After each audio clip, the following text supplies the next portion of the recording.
Мы неоднократно говорили о том, что Казанское танковое училище осталось единственным на всю Россию, которое готовит офицеров-танкистов. И практически каждый офицер-танкист, находящийся в зоне проведения специальной военной операции, выпускник Казанского высшего танкового командного ордена Жукова-Краснознаменного училища. Десятки воспитанников нашего училища стали героями Советского Союза и героями Российской Федерации. Этот список постоянно пополняется.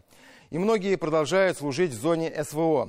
Тем самым танком «Алеша», к примеру, который в одиночку уничтожил 8 единиц техники, управлял командир танковой роты Расим Баксиков, выпускник Казанского танкового, герой России.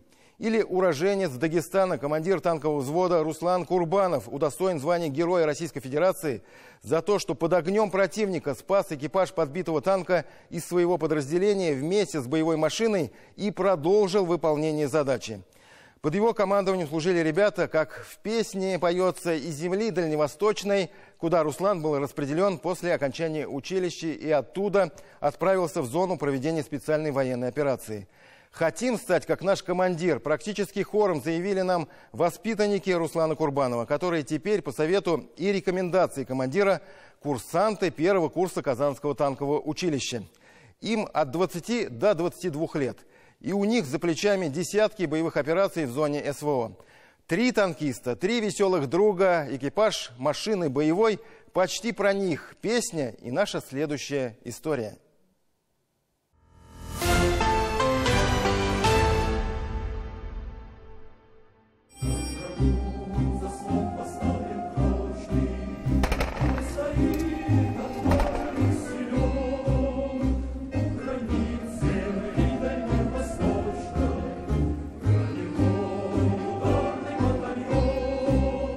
С границ земли дальневосточной к южным границам России отправился этот экипаж машины боевой. Выбрали военную профессию еще до начала специальной военной операции.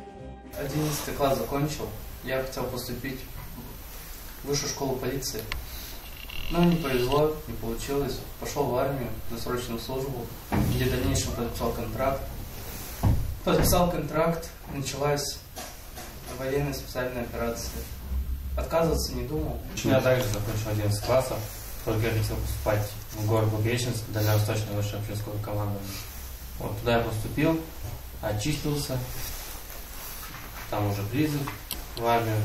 Там я также подписал контракт после 3 месяцев срочной службы. Признаются, что было страшно и в танк садиться, и на первое боевое задание выезжать. Сначала мандраж такой был, особенно после первого выезда. Там полно адреналина, там уже все, ночью не спишь, думаешь, о, что произошло. Все, а потом уже как-то привыкаешь, на спокойном выходишь и выполняешь свою боевую задачу. Первое время теряешься, как бы уже да, потом... мысли, что не получится. Много адреналина было. Да. Страх играл. И, непонятно было. Как будто вы просто полигон, как будто выехали по мишеням сработать. И также страшно, то, что по тебе могут отработать. Какую-то самую сложную задачу можете вспомнить? Да, за что нам отпуск дали, да? Наша задача была разминировать минное поле, разбить эти 3 опорных пункта противника, и отъехать. И контакт был метров 15, наверное. До лесополосы ехали, и где-то 600 метров нам надо было проехать. 700-800, где-то так. Еще там стояли в одном промежутке финские мины кумулятивные. Вот они страшные. Я вот боялся не наехать на них. Объехал, вроде все нормально. Еще как назло, именно в этот день выпал снег. Эти финские мины, они же белые, по снегу как раз не было их видно. И каждый в разговоре часто упоминает своего командира при знакомстве старшего лейтенанта Руслана Курбанова, которому раньше положенного срока было присвоено звание капитана. Это достойный офицер. В плане того, что он грамотно всегда поставлял задачи, морально поддерживал нас, не давал падать духом. Вообще, что бы ни было, там, хорошо, плохо, всегда не оставлял. Он с головой подходил к задаче, обдумывал все. Пока сам ногами своими не пройдет позиции, откуда стрелять, куда стрелять, не покажет нам, он не выпускал экипаж для работы. Выпускник Казанского танкового училища, родившийся в Дагестане, Руслан Курбанов, с сентября прошлого года герой Российской Федерации. На момент представления меня на звание Героя Российской Федерации моим подразделением было уничтожено 38 единиц техники, из них 15 танков, 2 минометные батареи и 4 расчета ПТРК. И более 250 националистов. Успел он и его подчиненные познакомиться с техникой той стороны. Большая часть техники, которую они в панике сами кинули и убежали, как данный бронеавтомобиль, у которого всего 2 колеса пробито, а так машина технически исправно ездит. Честно говоря, вот за крайние 20 дней изучения вот всей натовской техники я просто понимаю то, что странам НАТО не вариант против наших вооруженных сил биться. Но изучив их технику, я понимаю то, что она настолько убогая. И с теми, кто не успел от них сбежать, тоже не только воевали. Морские пехотинцы именно Тихоокеанского флота всегда относились с честью к врагу. И можете спокойно сдаваться в плен. Не слушайте свое руководство, которое там прославляет Бендеру, Мазепу и тому прочее. Мы вам плохого ничего не сделаем. Мы всего лишь хотим мира. И вы прекрасно все равно знаете то, что победа все равно будет за нами. Сейчас воспитанники уже легендарного командира учатся там же, где он в 2020 году получал первую золотую медаль за отличную учебу. Мы поступили в Казанское танковое училище, чтобы пойти по его стопам и быть таким же примером своему будущему личному составу. Теперь такие же курсанты к ним обращаются за советом, как к старшим товарищам, несмотря на то, что почти ровесники. Сплоченность. Главное, самое главное. Да, сплоченность. Чтобы каждый друг друга слышал. Одним целым должны быть все.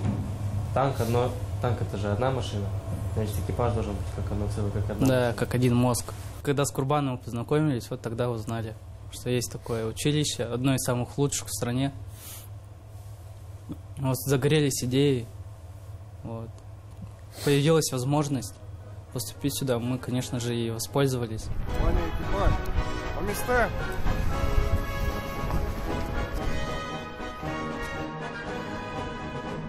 И не вызывают у них сомнений, что действия их правильные. Знают за что и ради кого. Потому что наша армия непобедима и никогда не будет поражена. С нами правда, с нами Бог. Победа за нами. Настало время, когда вот страна нуждается, как бы позвала. Должны пойти защищать ее.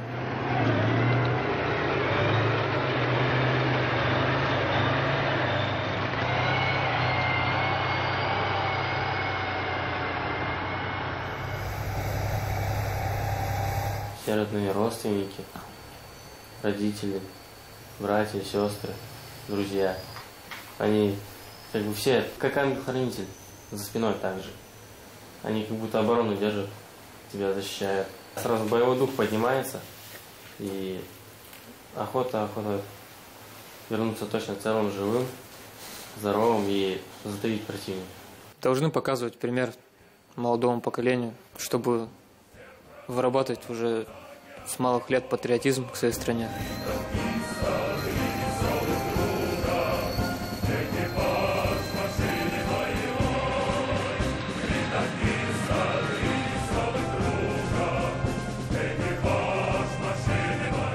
Зуфар Давлечин, Андрей Ключников. 7 дней.